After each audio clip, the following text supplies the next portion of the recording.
Hello again and welcome back to Tarot Tuesday. This week I'm going to continue with the theme of the structure of the deck.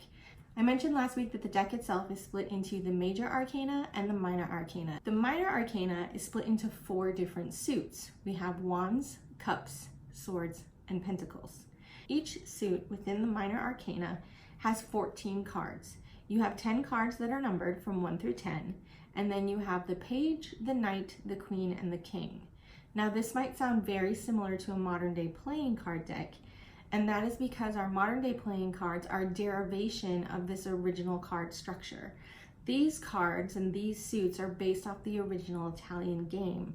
A modern day playing card deck is based off of French suits, and the French took these original Italian suits, changed them, and they also took one of the cards out. So that's why in a tarot deck we have 56 cards within the minor arcana, but a modern day playing card deck only has 52 cards. Similarly to the major arcana, which is meant to tell the fool's journey, each of the suits within the minor arcana also tells a journey itself. Now where it differs is that each suit has a different focus, has a different aspect of our lives. So when the minor arcana come up in a reading, they support the larger themes of the major arcana. And depending on which card from which suit you see, you can glean more information about that big picture item that's showing up with the major arcana. Now I'll go into this in more detail once I talk about each of the suits individually in future videos, but for now let's just use cups as an example. Cups is associated with the element of water. It's also associated with feelings and emotions. It's very fluid. So if you have a reading that has a lot of cups in it, there's likely a lot of emotional themes within that reading, and there may be things about relationships because that's where we often see that there's a lot of emotional ups and downs. So if you see a lot of one suit, you can already be informed fairly quickly about what the theme of that reading really is.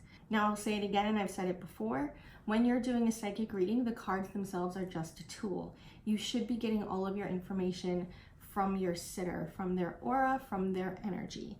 You should be able to do a reading with them without even needing the cards, but I know the cards are fun and I know they help us focus. That's why I feel that it's important to understand how the deck is structured, because the spirit world is going to work with you with the knowledge you have of the deck. So when you're feeling into somebody's energy and you may be feeling, oh, I think this might be a relationship issue. When you look at the cards, you then may see a lot of cups, which just confirms what you're already feeling. So these can really be a tool to help you just bring clarity. I hope that's been really helpful. And like I said, we'll deep dive into all of these cards in future videos. But for now, there's your nugget. Happy Tuesday.